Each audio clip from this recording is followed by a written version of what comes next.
सवाल ये है कि अगर अल्लाह रहीम है तो फिर अल्लाह ताला जानवरों को कुर्बान करने का और जानवरों को मारने का हुक्म क्यों देता है?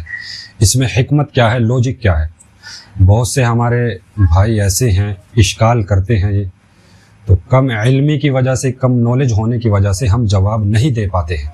ठीक है, देखिए शरई पहलू से इसे समझना तो बहुत आसान है, ठीक है, और उसके जवाबात भी हैं, लेकिन अगर सवाल करने वाला ऐसा हो कि जिसको लॉजिकल जवाब चाहिए, अक़ली जवाब चाहिए, तो उसके 4-5 ऐसे जवाब मैं दूंगा, इंशाअल्लाहुल अज़ीम आपके लिए फ़ायदा होगा और फ्यूचर में भी अगर कभी ऐसा मसला आए तो आप आसानी से समझा सकेंगे। देखिए, सबसे पहला सिस्टम है कि इंसान और ख़ुसूसन मुसलमान जानवरों को ज़बह क्यों करते हैं। जवाब ये देंगे कि देखिए इकोसिस्टम, ठीक है, साइंस में एक इस्तिलाहात इस्तेमाल होती है, law of nature, food chain, जिसको इकोसिस्टम बोलते हैं। उसमें होता ये है कि एक जानवर दूसरे को खाता है और उसको फिर तीसरा खाता है, तीसरों को चौथा खाता है, ठीक है, यानी वो अपनी ग़िज़ा जो है वो अपने छोटे वाले पर, जो अपने से कम ताकत वाला होगा, उससे मुकम्मल करता है। छोटी मछली बड़ी मछली को खाएगी, चूहे को बिल्ली खाएगी, हिरन को शेर खाएगा, इस तरह एक मुकम्मल साइकिल बनता है, ठीक है, साइंस कहती है, ठीक है, और ये साइकिल होना इतना ज़रूरी है नेचर के लिए, साइंस कहती है कि ये नेचर के लिए इतना ज़रूरी है, अगर ये ना हो, ठीक है, तो इंसानी निज़ाम तो ख़राब होगा ही होगा, पूरा का पूरा जो इस ज़मीन का निज़ाम है वो ख़राब हो जाएगा।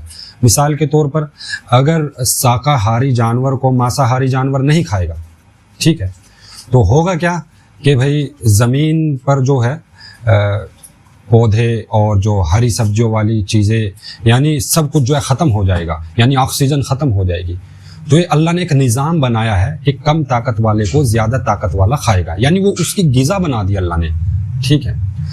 और दूसरा जवाब ये होगा कि ह्यूमन बायोलॉजिकल सिस्टम, कि अल्लाह ताला ने बनावट के एतबार से, ठीक है, किसको क्या खाना है उसकी ज़बान उसकी जो दांत है वो वैसे ही बनाए हैं, ठीक है। आप भैंस के दांत देखोगे तो वो चपटे हैं, ठीक है, भैंस के आगे आप गोश्त डाल दें तो वो गोश्त नहीं खाएगा, ठीक है। इसी तरह शेर के सामने आप भूख लगी हुई हो, ठीक है, चारा डाल दे तो वो नहीं खाएगा, ठीक है। वजह क्या है? शेर के दांत जो है वो नुकीले हैं, ठीक है, कैनाइंस टीथ हैं, और जो गाय के, भैंस के, बैल, ये जो शाकाहारी जो चीज़ें खाने वाले जानवर हैं, इनके दांत जो हैं वो चपटे दांत है, ठीक है, मोरल्स दांत है, ठीक है। तो लेकिन अल्लाह ने जब इंसान को बनाया तो उसके दांतों को ऐसा बनाया कि वो नुकीले भी बनाए और चपटे भी बनाए, इस बात पर अलामत और दलालत करते हुए कि इसके लिए नेचर खुद ये कह रहा है कि ये अपनी ग़िज़ा को, ठीक है, वो अगर हलाल जानवर से भी इस्तेमाल कर सकता है और जो सब्जियां हैं या दूसरी चीज़ वो भी इस्तेमाल कर सकता है, ठीक है। और तीसरा जवाब ये है कि इन्फीरियर सुपीरियर के लिए कुर्बान होती है, ये एक निज़ाम है, एक साइंस है, ठीक है, इस पूरे यूनिवर्स में, ठीक है।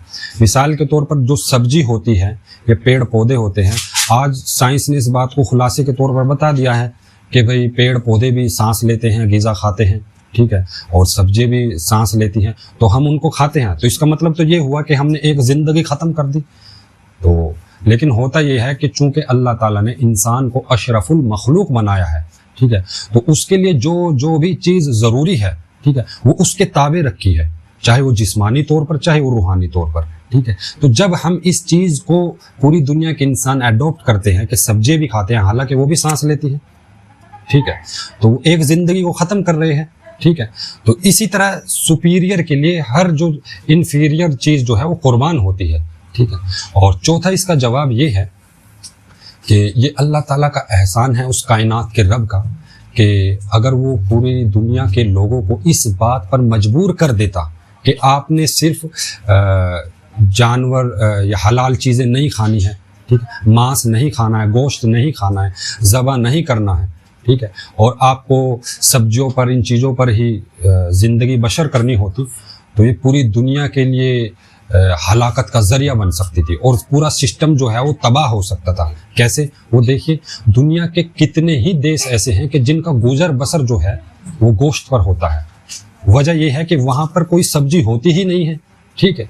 अब मिसाल के तौर पर आप नॉर्वे में जाएंगे तो आपको वहाँ पर सी फूड ही मिलेगा, ठीक है। इसी तरह दूसरी कंट्री में जाएंगे, वहाँ पर आपको गोश्त ही खाना पड़ेगा, ठीक है। अलग अलग डिश जो है वो गोश्त के जरिए ही तैयार होती है, वो सब्जियों को जानते तक नहीं है। वजह क्या है कि अल्लाह ताला ने लोगों के हालात की वजह से और लोगों की ज़रूरतों के मुताबिक वैसा ही निसाब बनाया है, ठीक है।